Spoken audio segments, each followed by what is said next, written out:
ya cabut aja IUP-nya. Nah itu masalahnya, mencabut IUP itu banyak mafianya. Banyak mafianya. Saya sudah mengirim tim ke lapangan, ditolak, sudah putusan Mahkamah Agung. Itu begitu. Bahkan KPK seminggu lalu mengatakan untuk pertambangan di Indonesia itu banyak sekali yang ilegal dan itu di backing oleh aparat-aparat dan pejabat. Huruf A. Baik, huruf A. Kami akan buka amplop pertanyaannya, masih disegel Bapak-Bapak, dan kami ingatkan juga bahwa kami akan membacakan pertanyaan ini satu kali, mohon didengarkan dengan seksama. Ini pertanyaan untuk calon wakil presiden nomor urut 2, Bapak Gibran Rakabuming Raka. Pembangunan rendah karbon diperlukan untuk mewujudkan net zero emission atau emisi nol bersih tahun 2060 melalui pemanfaatan sumber daya alam yang efisien dan inklusif. Namun praktek pembangunan masih berorientasi pada ekonomi ekstraktif. Pertanyaannya, bagaimana kebijakan paslon untuk mengarus utamakan pembangunan rendah karbon yang berkeadilan? Waktu menjawab 2 menit, Bapak, dimulai saat Bapak berbicara. Silakan. Baik, terima kasih. Jika kita bicara masalah karbon, tentunya kita harus menyinggung juga masalah pajak karbon, carbon storage, dan juga carbon capture. Agenda ke depan tentu kita harus mendorong transisi menuju energi hijau. Kita tidak boleh lagi ketergantungan pada energi fosil, kita dorong terus energi nabati, seperti yang saya katakan tadi, bioetanol, bioaftur, biodiesel. Sekarang sudah terbukti dengan adanya B350, ini sudah mampu menurunkan nilai impor minyak kita, meningkatkan nilai tambah produksi sawit di dalam negeri, dan juga lebih ramah lingkungan. Sekali lagi, tantangannya di sini adalah mencari titik keseimbangan atau titik tengah. Kita ingin menggenjot hilirisasi industri, tapi kita juga wajib menjaga kelestarian lingkungan. Kita ingin meningkatkan produktivitas petani dan juga sektor maritim, tapi kita juga wajib menjaga keseimbangan alam. Dalam pelaksanaannya tentu AMDAL itu wajib, analisa lingkungan juga wajib, sustainability report wajib juga. Dan jangan sampai ada alih fungsi lahan yang sekiranya merugikan pengusaha lokal, UMKM lokal, ataupun masyarakat adat setempat. Sekali lagi, potensi energi baru terbarukan juga luar biasa sekali. Ada energi surya, angin, air, bioenergi, panas bumi, dan kita punya potensi yang besar sekali, 3.686 gigawatt. Terima kasih. Terima kasih, Bapak Gibran Rakabuming Raka. Baik, sesinya masih berlanjut, Bapak Ibu, terima kasih. Kami persilakan sekarang untuk calon wakil presiden nomor urut 3, Bapak Mahfud MD, untuk menanggapi. Waktunya 1 menit dimulai saat Bapak berbicara. Silakan. Baik, terima kasih. Saya sudah menyimak dengan baik meskipun saya agak koreksi sedikit terhadap pertanyaan tadi. Kalau dibilang 5 tahun dari sekarang untuk emisi dan bersih, itu sebenarnya nanti tahun 2060 masih jauh waktunya. Tapi masalah yang kita lihat itu sebenarnya pengelolaan berkelanjutan belum dilakukan. Sebenarnya dulu ada garis-garis besar haluan semesta berencana yang sudah mengatur seperti ini dengan sangat rinci. Waktu tahun 62 atau 61 Presiden mengeluarkan kebijakan itu. Nah, saya sekarang ingin menatakan kebijakan insentif dan disinsentif ekonomi hijau seperti karbon, pajak limbah, dan sebagainya. Bagaimana Bapak mau melakukan itu? Baik, waktunya habis. Terima kasih. Selanjutnya, calon wakil presiden nomor urut 1, Bapak Muhaimin Iskandar. Kami berikan kesempatan juga untuk menanggapi. Waktunya 1 menit, dimulai ketika Anda berbicara. Silakan. Ya, memang pajak karbon ini salah satu, bukan satu-satunya. Yang paling penting adalah dipersiapkan transisi energi baru dan terbarukan. Sayangnya, komitmen pemerintah hari ini tidak serius. Target energi baru dan terbarukan yang mestinya kita harus punya target 2025 berkurang dari 23 justru diturunkan menjadi 17%. Penundaan implementasi pajak karbon dilakukan oleh pemerintah hari ini.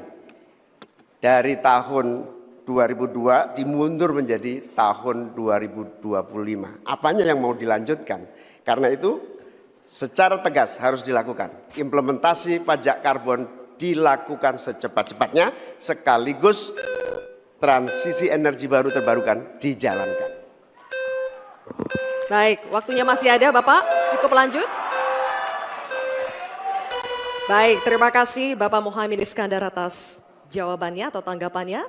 Selanjutnya, kami persilakan calon wakil presiden nomor urut 2, Bapak Gibran Rakabuming Raka untuk merespons tanggapan dari calon wakil presiden nomor urut 3 dan calon wakil presiden nomor urut 1. Waktunya 1 menit dimulai saat Bapak berbicara, silakan. Terima kasih Prof. Mahfud dan Gus Muhaimin. Untuk masalah insentif, komitmen, ini bisa kita kasih contoh yang sudah berjalan saja. Contohnya pembangkit listrik tenaga surya yang ada di Cirata. Itu kan kerjasama dengan PT Masdar dari Uni Emirat Arab. Ini kan juga ada insentifnya, Prof. Ada tax holiday, tax allowance, ada pembebasan biaya modal juga, sehingga akan mendorong perusahaan-perusahaan untuk berinvestasi di bidang transisi energi hijau. Transisi menuju energi hijau ini memang tidak murah, sangat costly, karena beberapa perusahaan memang belum bisa mencapai ekonomi soft skill. Tapi yang jelas adalah komitmen kita pasti akan meningkatkan bauran listrik PLN yang sekarang cuma 20%, ini harus ditingkatkan lagi ke depan. Terima kasih. Baik. Terima kasih Bapak Gibran.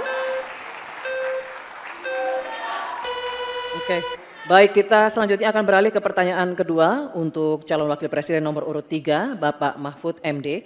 Kami akan persilakan kali ini panelis Bapak Profesor Dr. Arif Satria untuk mengambil pertanyaan subtema di dalam wadah. Silakan Bapak. Mohon diperlihatkan kepada seluruh hadirin dan juga moderator.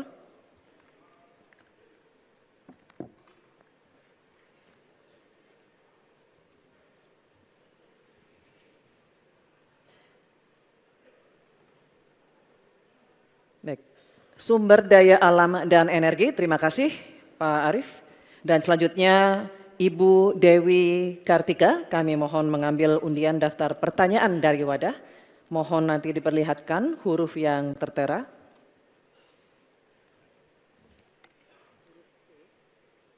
Huruf C, terima kasih Ibu.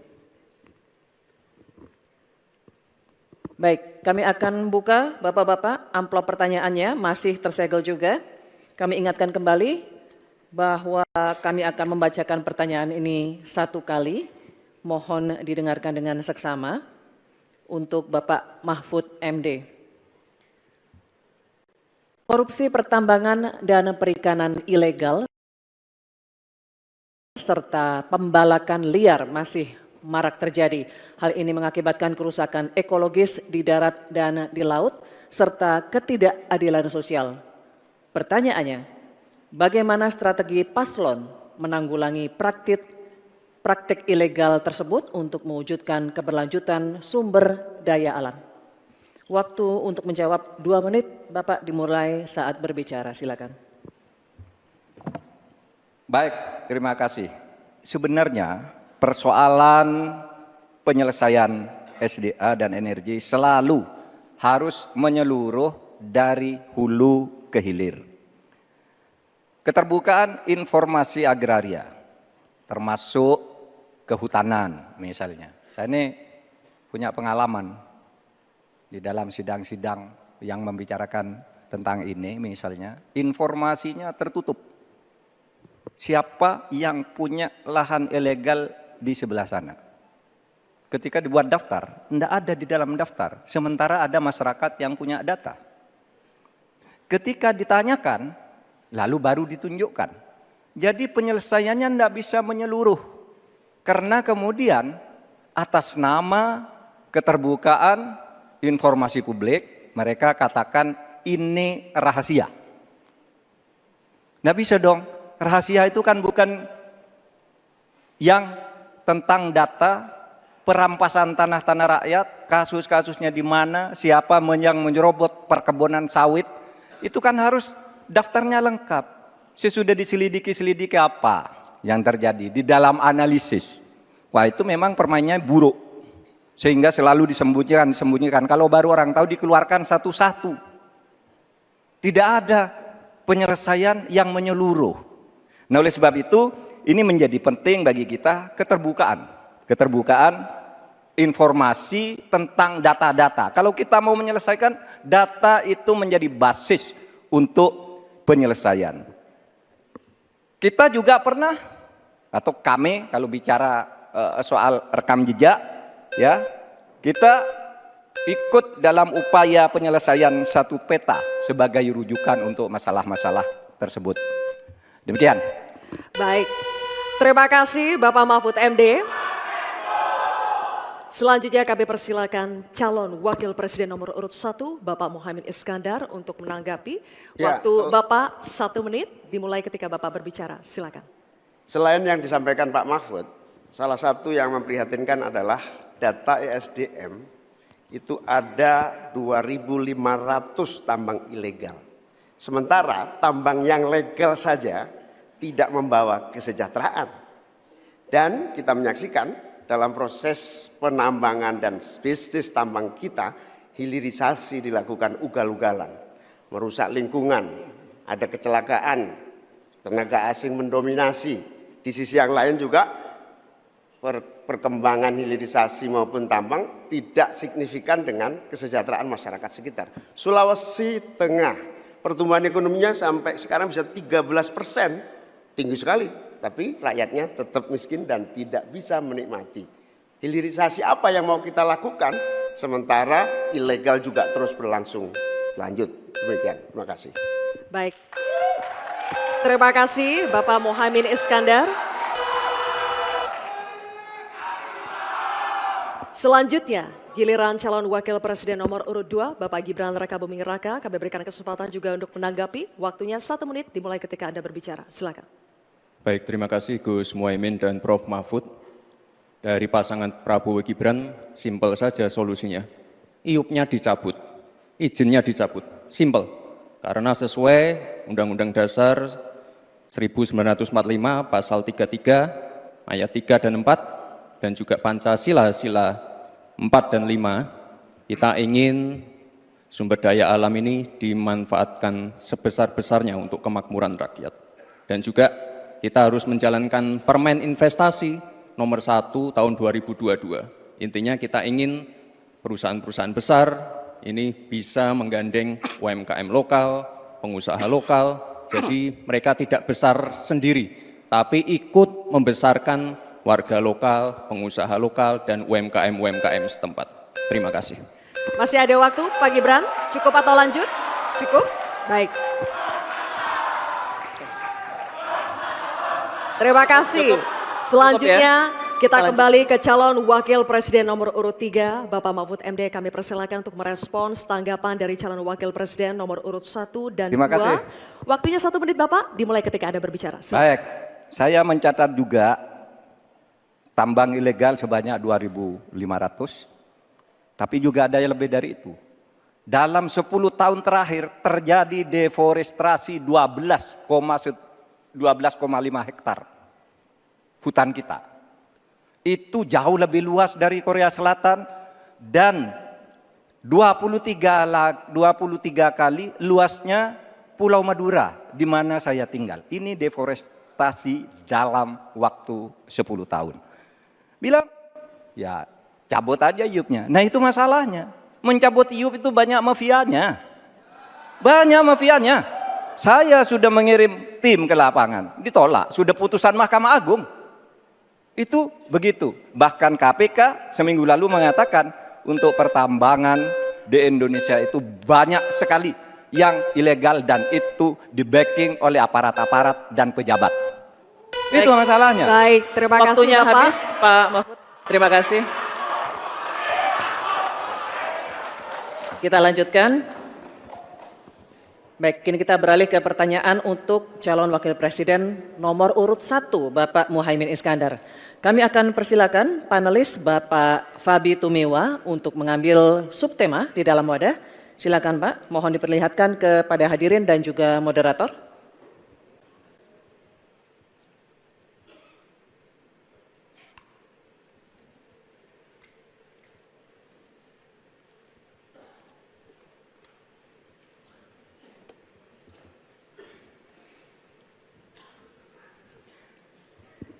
Pangan. Baik, terima kasih Bapak.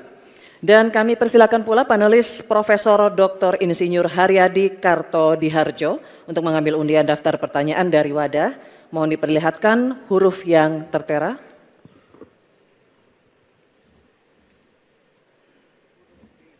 Huruf B. Terima kasih. Pangan huruf B. Baik, Bapak-bapak masih tersegel, kita akan buka.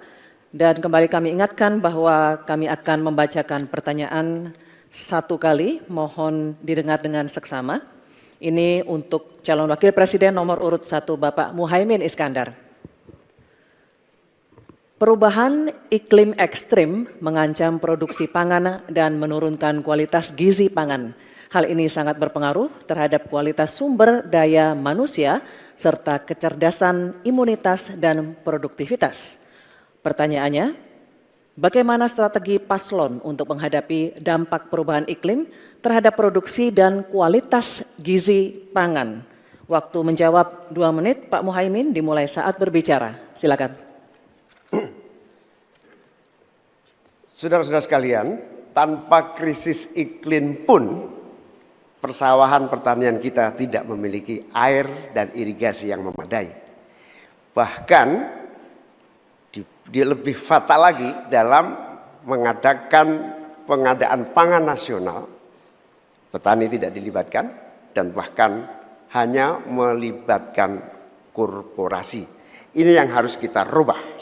Kita ingin melihat bahwa potensi petani dan seluruh produk-produknya masih sangat luar biasa. Mulai dari pengadaan lahan yang memadai. Dalam arti, lahan-lahan yang ada melalui reformasi agraria. Reforma agraria menjadi prinsipnya. Yang kedua, petani kita harus kita beri pupuk yang cukup dengan harga yang terjangkau. Bahkan banyak petani punya duit sebetulnya, tapi pupuknya tidak ada. Bagaimana mungkin? Yang kedua, potensi pupuk organik juga menjadi salah satu bagian penting agar produksi pertanian kita semakin berkualitas. Di sisi yang lain kita ingin program perlindungan gagal tanam gara-gara iklim juga kita berikan supaya petani kita aman, merasa aman dan yakin dengan produksinya. Pengembangan irigasi dan subsidi pupuk tidak bisa dielakkan. Tidak boleh kita melakukan pembiaran petani kita sehingga kita kekurangan pangan, petani kita tidak diberi kesempatan untuk mengisi kekurangan pangan itu. Kualitas pangan kita bergantung juga kemampuan kita memfasilitasi agar petani kita lebih produktif lagi. Dengan cara ini, desa-desa kita libatkan untuk menjadi bagian dari satu kesatuan pengadaan pangan yang berkualitas, sekaligus kita hentikan untuk ketergantungan dari pangan di luar produksi kita sendiri. Baik, terima kasih. Selanjutnya, kami persilakan calon wakil presiden nomor urut 2, Bapak Gibran Rakabuming Raka untuk menanggapi. Waktu Bapak 1 menit dimulai ketika Anda berbicara, silakan. Baik, terima kasih. Enak banget ya Gus ya, jawabnya sambil baca catatan tadi. Kuncinya di sini adalah ekstensifikasi dan intensifikasi lahan. Kemarin, tahun lalu kita sudah bangun pabrik pupuk di Fak-Fak. Kuncinya untuk meningkatkan produktivitas, ya kita harus genjot kawasan industri pupuk.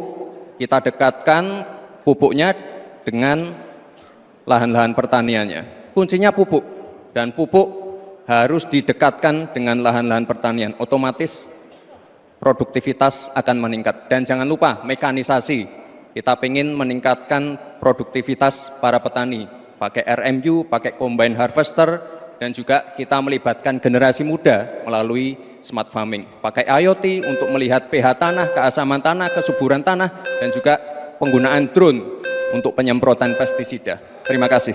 Baik, terima kasih. Terima kasih. Baik, kita lanjutkan Bapak-bapak. Oke. Selanjutnya, Kita lanjutkan ya Bapak Ibu. cukup ya. Kita lanjutkan dulu. Selanjutnya giliran calon wakil presiden nomor urut 3, Bapak Mahfud MD, untuk menanggapi juga. Waktunya 1 menit Bapak, dimulai ketika Anda berbicara. Silakan. Ya, kan masalahnya itu salah satu yang sering kita dengar, lahan berkurang, petani berkurang. Orang desa tidak mau lagi menjadi petani karena justru rugi. Terkadang kalau mau ingin mendapat pupuk bersubsidi dipersulit bukan main dan harus beli ke tengkulak. Nah, di sini problemnya sebenarnya bagaimana penegakan aturan-aturan itu. Kami di Jawa Tengah itu pernah punya program di mana Pak Ganjar waktu jadi gubernur waktu itu membuat 29 badan usaha milik petani. Yang itu efektif untuk membantu petani saling menolong menggarap tanahnya sehingga dia kerasan di desa. Yang saya tanyakan, kebijakan hukum apa yang akan dilakukan untuk mengatasi masalah ini? Terima kasih. Baik, terima kasih Pak Mahfud MD. Kita teruskan lagi ya. Kita lanjutkan dulu ya. Kita teruskan Kita lagi lanjutkan debatnya. Cukup. Selanjutnya kita kembali ke calon wakil presiden nomor urut 1 Bapak Muhaimin Iskandar. Kami persilakan untuk merespons tanggapan dari calon wakil presiden nomor urut 2 dan 3 yang telah dikemukakan. Waktu Bapak 1 menit dimulai ketika Anda berbicara. Silakan. Terima kasih Pak Gibran. Yang Anda sampaikan hanya mengulang apa yang saya sampaikan. Saya ingin memperdalam lagi bahwa petani kita ini potensinya besar sekali. Jumlah petani kita masih sangat besar. Potensi tanah kita subur masih banyak lagi. Di sisi yang lain, kita juga memiliki apa yang disebut kebutuhan pangan kita, juga pasar yang luar biasa. Nah, dalam konteks ini, antara suplai kita punya potensi, antara permintaan kita juga punya sangat kuat. Oleh karena itu, pemerintah tidak boleh diam. Turun tangan, jangan terlalu normatif mengatasi keadaan. Untuk Pak Mahfud, saya ingin menyampaikan bahwa seluruh perangkat undang-undang yang menyangkut perlindungan petani dan produksi kita sebetulnya lengkap. Tinggal implementasi saja dari seluruh proses hukum yang kita miliki. Kemauan politik, kesungguhan, tidak mengabaikan petani yang penting. Terima kasih Bapak Muhaimin, waktunya habis. Ya. Baik. Silakan memberikan apresiasi. Bapak Ibu sekalian, tuntas sudah segmen kedua kita. Ini saatnya kita berikan apresiasi kepada ketiga calon wakil presiden kita.